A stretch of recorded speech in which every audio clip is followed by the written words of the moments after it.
SNDP യോഗം മാട്ടുത്താവളം ഗുരുദേവ ക്ഷേത്രത്തിൽ പ്രതിഷ്ഠാ വാർഷികം നടന്നു. പ്രതിഷ്ഠാ വാർഷികാഘോഷത്തിന്റെ ഭാഗമായി നടന്ന സമാപന സമ്മേളനം SNDP Malanad union vice president Vidhu S Soman ഉദ്ഘാടനം ചെയ്തു.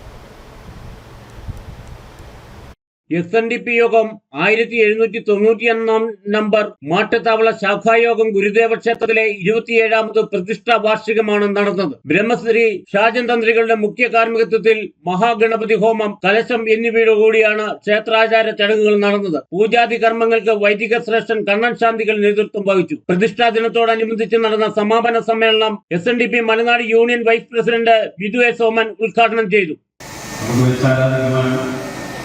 നമ്മുടെ സങ്കടങ്ങളും നമ്മുടെ ദുഃഖങ്ങളും ദുരിതങ്ങളും പറയുവാൻ ഒരു ആശ്രയ കേന്ദ്രമായി ഈ ഭഗവാന്റെ തിരുനടയിൽ അതിങ്ങനെ തിരുസ്വരൂപത്തിന് മുമ്പിൽ നിന്ന് നമ്മൾ പറയുമ്പോൾ നമുക്കുണ്ടാകുന്ന മാനസികമായ ഒരു ആനന്ദം,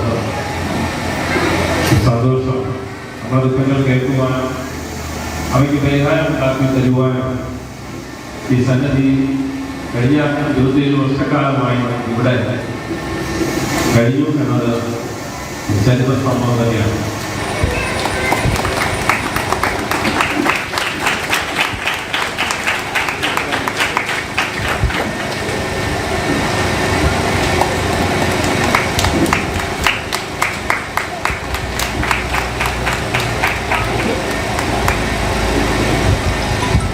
യോഗത്തിൽ ശാഖാ പ്രസിഡന്റ് സരിത ബാബു അധ്യക്ഷത വഹിച്ചു. യൂണിയൻ സെക്രട്ടറി വിനോദ് ഉത്തമൻ മുഖ്യ പ്രഭാഷണം നടത്തി. യൂണിയൻ കൗൺസിലർ PR രതീഷ്, ശാഖായോഗം secretary Ratheesh PM, union committee അംഗം EK പുഷ്കരൻ, വനിതാ സംഘം president Sujatha Balakrishnan, youth movement president Vishnu Ajith, ശാഖായോഗം വൈസ് പ്രസിഡന്റ് ജയൻ TS എന്നിവർ സംസാരിച്ചു. ശാഖായോഗത്തിൽ അകമൊഴിഞ്ഞ് സംഭാവനകൾ നൽകിയവരെ ആദരിച്ചു.